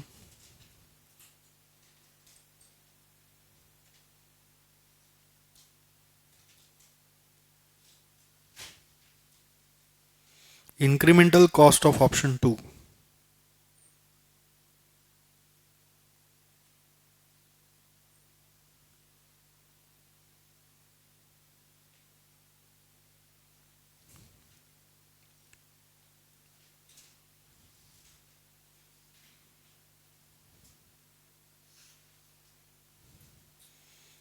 raw material inspection. ये क्लिक नहीं करता कि ये 10,000 अभी भी है। जैसे क्वेश्चन में तो अमाउंट नहीं दिया ना इसका, बोला बस shift the finish goods inspection at no extra cost to raw material. उसका अमाउंट नहीं लिख दिखा ना 10,000, तो ये 10,000 इंक्लूड करने का याद नहीं रहता, बस लगता है अच्छा शिफ्ट कर दिया होगा। छोड़ो छोड़ो तो मतलब उसका अमाउंट, कॉस्ट नहीं दिया तो कॉस्ट क्लिक नहीं करता है, तो इसका कॉस्ट लेना था, ये छूट जाता है। फिर कौन सा कॉस्ट है? Machine inspection 8,000। फिर कौन सा कॉस्ट है?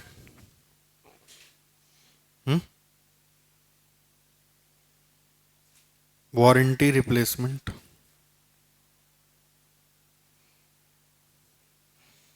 वही variable cost plus contribution lost.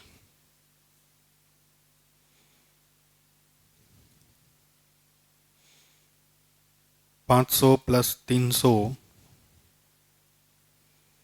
Into 1000 into 1%,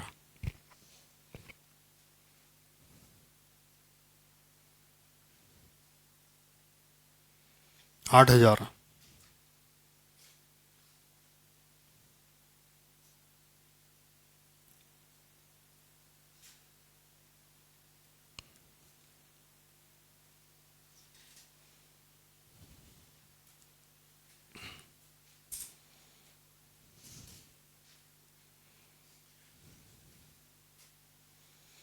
so result is 26,000।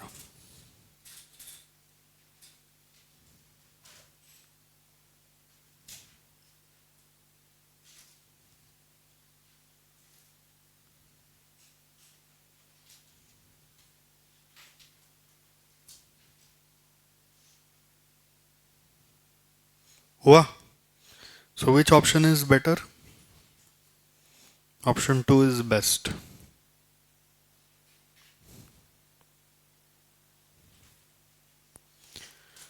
Then solution to part B, part 2। Part 2 में अप्रेजल कॉस्ट पहले बताने बोल रहे हैं।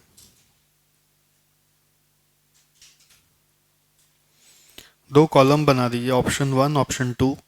क्या तो ऑप्शन 1 से मिलेगा या 2 से मिलेगा?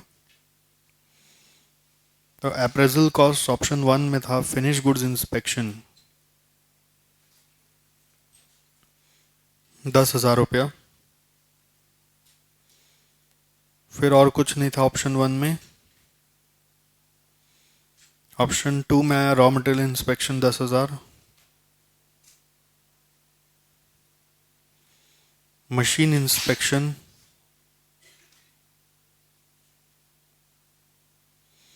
8,000,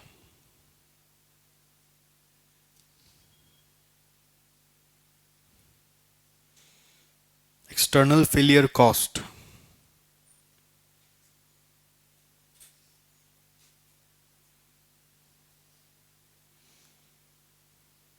वारंटी रिप्लेसमेंट्स,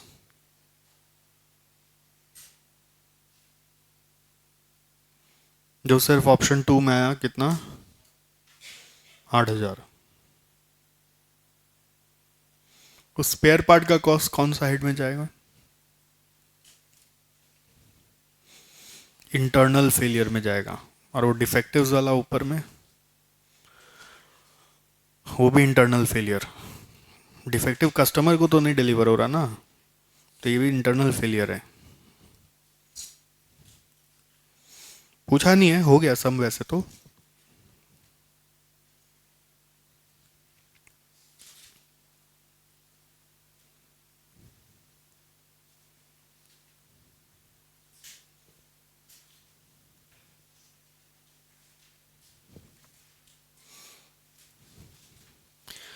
क्वेश्चन नंबर 11 में आ जाइए।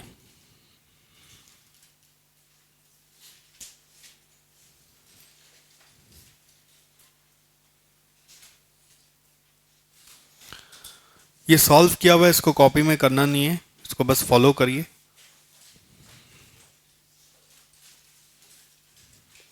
हैबिट क्या होता है, अरे इतना बड़ा सम छोड़ो इसको, एग्जाम में भी ऐसे ही अप्रोच होता है। बट आप कॉस्टिंग पेपर फिर करेंगे कैसे, सब क्वेश्चन तो बड़ा बड़ा है, भारी पेपर आता है, मतलब आपको हाथ में देगा ना पर थोड़ा एक बार झुक जाएगा। सीए में 2 भारी पेपर आएगा, एक इलेक्टिव का और एक ये वाला।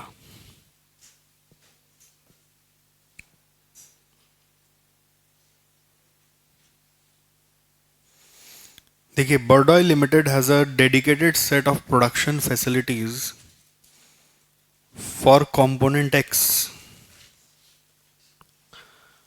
A just-in-time system is in place such that no stock of material, WIP and finished goods are held.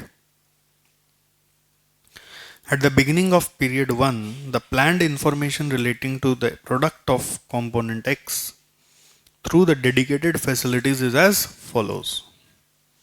Period 1 का planned information दे रहा है, budgeted. Each unit of X is input material, 3 unit of A at 18 rupees. 3 unit of A at 18 rupees माने कितना हुआ, 54 रुपया। 2 unit of B eight 9 रुपये कितना हुआ, 18, टोटल हो गया 72।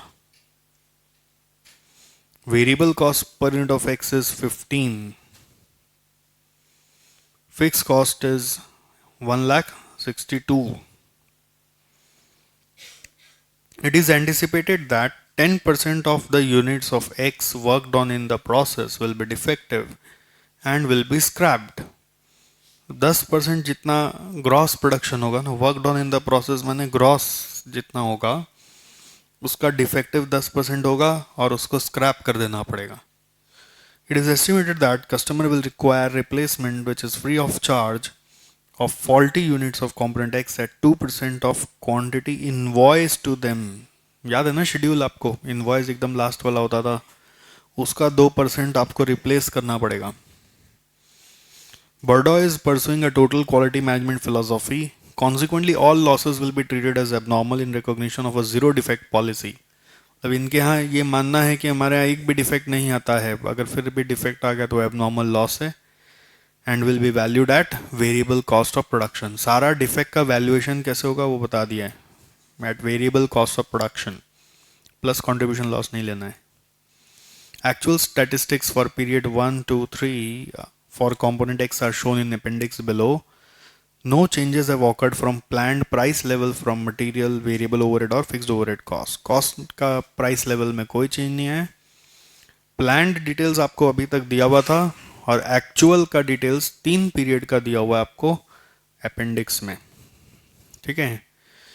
क्वेश्चन का पार्ट ए बोलता है prepare an analysis of relevant figures provided in appendix two show that the period 1 actual results were achieved at the planned level in respect of quantity and losses and unit cost levels for material and variable cost।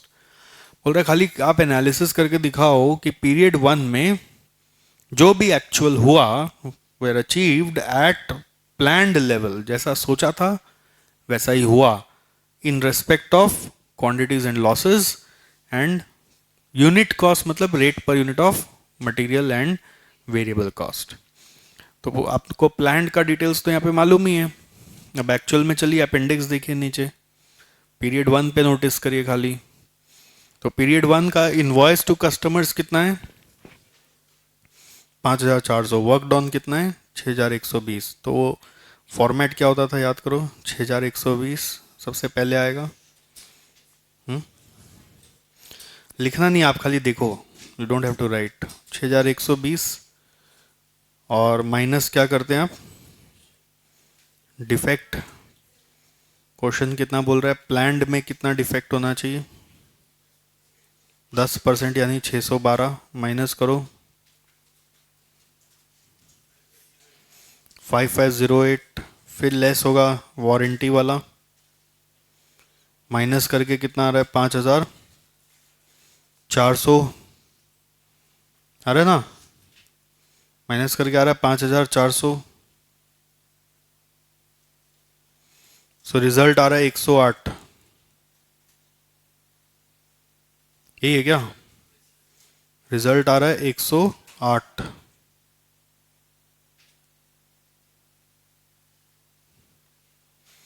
अब ये 108 ऐसे भी test कर लो, plan level क्या बोला था, जितना invoice किया उसका 2%, तो उस तरह से भी मैच हो गया ना, 2% और 10% वाला लॉजिक। तो देखिए ना यहाँ पे ये प्लान्ड मैंने देखा, मैंने खाली यूनिट्स देखा और उसके हिसाब से प्लान्ड देखा, तो एक्चुअल में भी यही हुआ, ये कैसे पता चलेगा, ये 10% इसका लगाया और ये 2% इसका लगाया, तो सब मैच हो गया ना, कुछ भी डिफरेंस नहीं आ रहा है। इसका मतलब जो सोचा था वही एक्चुअल में हुआ, तो एक्चुअल भी एक्चुअली यही है, सेम 612 और 108 ही। समझ में आ रहा है, सिंस कोई भी गड़बड़ नहीं आ रहा है ना, पूरा जैसा प्लान में बोला था वैसा ही फिगर्स बैठा रहे, तो एक्चुअल में भी मैच हो जा रहा है, इसलिए प्लान्ड और एक्चुअल यहां पर सेम है। कॉस्ट में भी देखो 440 640 is the cost of how many units, material A B का 6120 से डिवाइड करिए 72, प्लान्ड में वही रेट था क्या, याद है क्या 72। फिर और अदर वेरिएबल कॉस्ट का देखिए 91,800 बाई 6120, हाँ 15, 91,800 by 6120 is 15। Fix cost same ही है ना, तो क्वेश्चन में दो चीज मिलाने बोला था, क्वांटिटी लॉसेस और कॉस्ट का रेट्स दोनों मिल रहे हैं। ओके, पार्ट 1 हो गया, पार्ट ए हो गया, पार्ट बी क्या बोल रहा है देखो, use your analysis from A in order to calculate the value of planned level of each of internal and external failure cost। तो पार्ट ए का जो एनालिसिस किया नहीं ये वाला, इसमें इंटरनल फेलियर कॉस्ट किससे आएगा, डिफेक्ट का, उसका कॉस्ट क्या होना चाहिए 612 इंटू जो उसका वेरिएबल कॉस्ट है, वेरिएबल कॉस्ट 72 नहीं होगा, 72 प्लस 15 87, कितना आता है ये, इंटरनल फेलियर कॉस्ट आएगा आपका 87 इंटू 612, और एक उसका 87 इंटू एक्सटर्नल फेलियर है 108, मानते हो क्या, हाँ 108 होगा ना। देखो सोल्यूशन चेक करो, ए का 1 में वही 6120, उसका 10% लेके किया 612, रिप्लेसमेंट है 2% of 5400, 108। The actual details are matching exactly with the planned level of defects and replacements। Part 2 में कॉस्ट स्ट्रक्चर दिखाना था, ठीक है, कॉस्ट स्ट्रक्चर देखो 87 आ रहा है, 72 54 प्लस 18 प्लस 15 मिला के, comparing with data in the appendix, ये 72 है ये 15 है, तो actual details are matching exactly with the plan level of cost per unit. Fix cost से नहीं दिखाया बट वो भी दिखा सकते थे। Internal failure cost 612 into 87, external failure cost 108 into 87। Right, part A भी हो गया। सी में आ रहे हैं। Actual free replacements of component to customers were 170 and 40 units in periods 2 and 3 respectively. Other data relating to period 2 and 3 is shown in appendix. Okay तो period 2-3 में actual का अलग से डिटेल दे रहा है। इसका मतलब वहां पे हो सकता है कि बजट और एक्चुअल मैच नहीं करेगा। Burdoy authorise additional expenditure during period 2-3 as follows. Period 2 में equipment accuracy check 10,000, staff training of 5,000। Period 3 में इक्विपमेंट एक्यूरेसी चेक ऑफ 10,000, वो तो है ही पुराना वाला, प्लस 5,000 ऑफ इंस्पेक्शन और बढ़ा दिया। Also staff training of 3,000 on extra plant maintenance of equipment. इसका मतलब हो रहा है कि स्टाफ ट्रेनिंग 5,000 से घटा के 3 नहीं किया गया है, प्लस प्रीवियस 5,000 भी है। ये एक ट्रिक था, ये नहीं क्लिक करता है।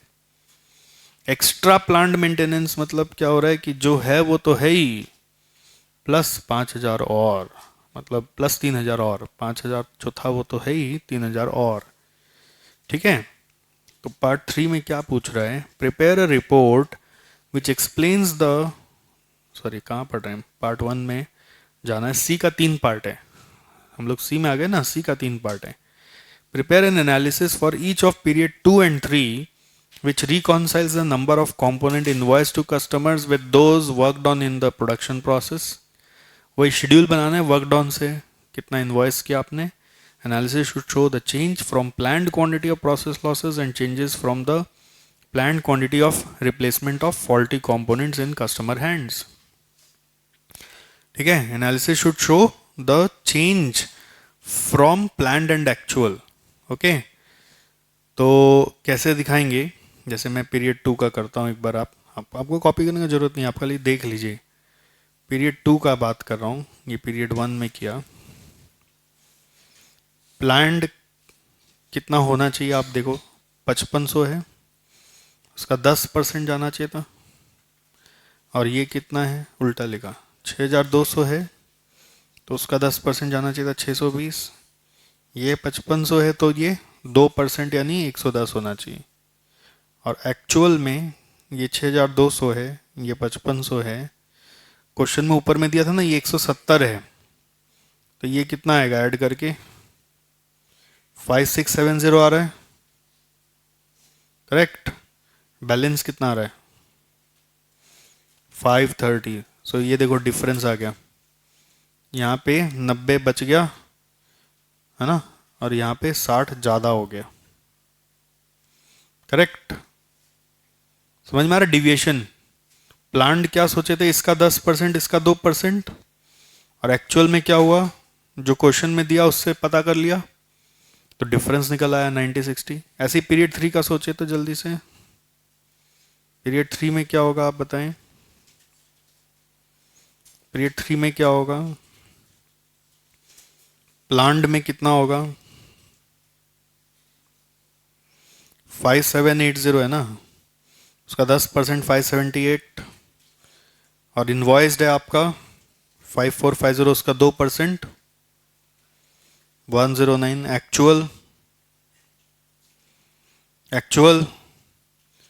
5450 में कितना फ्री रिप्लेसमेंट दिया हुआ क्वेश्चन में, ऊपर में बोला था ना अभी, फ्री रिप्लेसमेंट था 170 एंड 40 यूनिट्स। तो ये 40 होने से ऊपर कितना हो जाएगा, ये 5490, और ये 5780 माइनस 5490 कितना होगा? हाँ, कितना होगा ये, 290। तो डिफरेंस क्या आ रहा देखो, क्या हुआ, 188, 288, और यहाँ पे 69, दोनों ही फेवरेबल आ रहा है।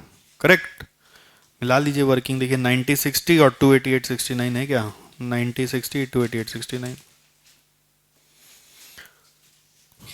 है ना। तो ये पास सी का पार्ट 1 हो गया। 90 60 और 288 और 69। फाइन। सी का पार्ट 2 में क्या बोल रहा है देखो, prepare a cost analysis for each of period 2 and 3 showing actual internal failure, external failure, appraisal and prevention. तो पीरियड 2 का बताइए जल्दी जल्दी, मुंह जबानी। इंटरनल फेलियर क्या है? हाँ बोलिए, फिगर क्या होगा? 530 इंटू 87। अब 87 नहीं होगा क्या? आप चेक किए क्या, रेट सेम है क्या? इसे रेट चेक करिए तो 446 400 प्लस 93,000 डिवाइडेड बाई क्या करोगे? 6200। 87 ही है ना। क्वेश्चन में बोला था ना, there is no deviation in the price level, इसलिए 87 बिना सोचे भी कर सकते थे क्योंकि ऊपर में लिखा हुआ था। तो 530 into 87 is which cost? Internal failure. External failure क्या होगा? 170 इंटू 87।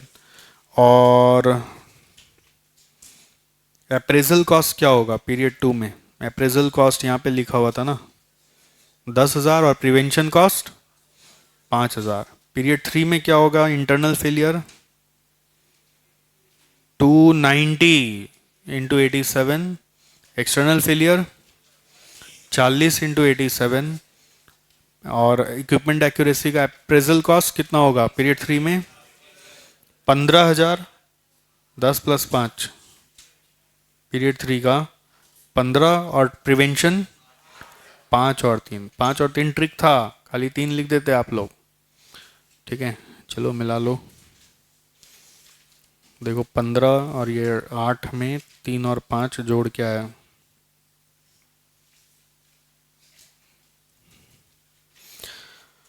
यहां से देखो, एक्चुअल से देखना, एक्चुअल से 530 170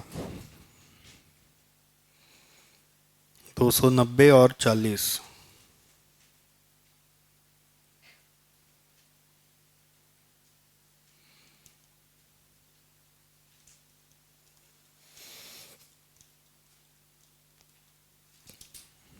ठीक है, लास्ट पार्ट में क्या बोल रहा है? Prepare a report which explains the meaning and interrelationship of figures in appendix and in analysis A, B, C 1 and 2.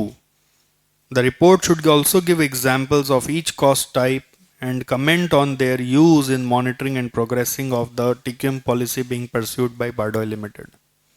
मतलब आपने ऊपर में ABC 1 2 में जो भी समझा बुझा उसको लेके रिपोर्ट बताई।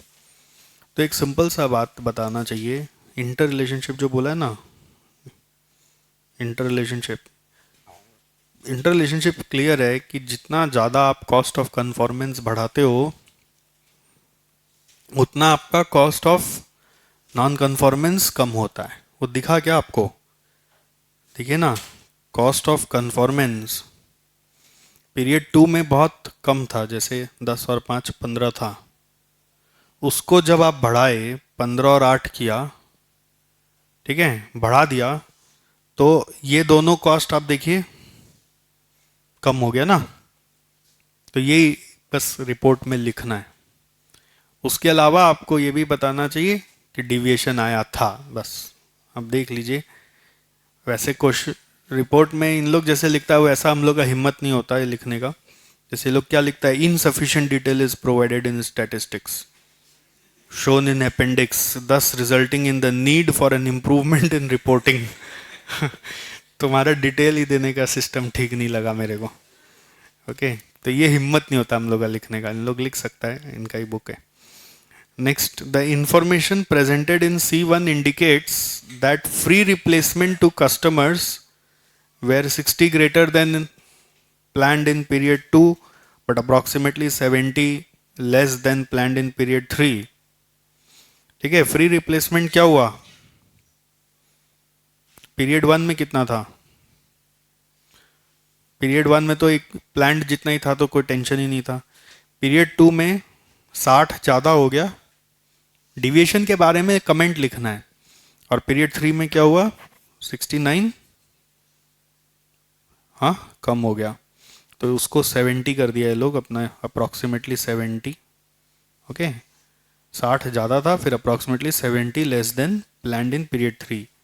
इन कॉन्ट्रास्ट वैसे ही प्रोसेस डिफेक्ट के बारे में भी बता दिया, 90 less than planned and in period 2 and 288 less than planned in period 3।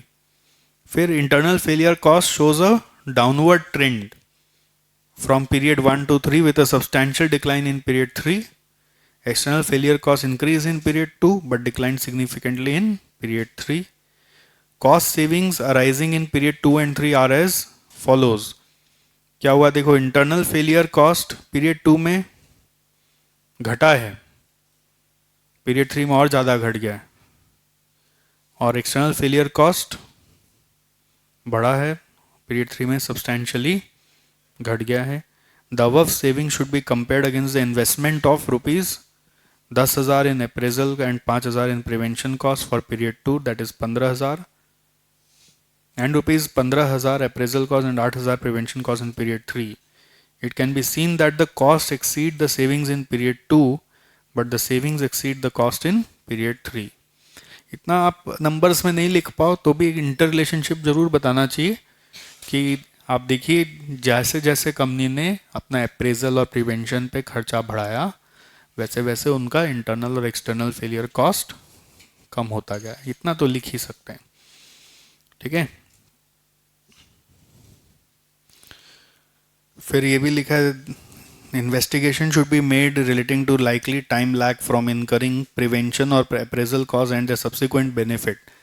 अब इतना टाइम क्यों लगा बेनिफिट आने में, ठीक है।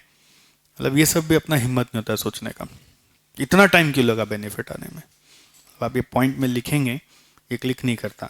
फिर एक और आता है, impact on customer goodwill from reduction in replacement should also be examined. Okay, तो ये भी आपको चेक कर लेना चाहिए। That's all. ओके, तो TQM का सारा प्रैक्टिकल अभी ख़त्म हुआ है, थोड़ा थ्योरी बाकी है जो ब्रेक के बाद स्टार्ट करते हैं।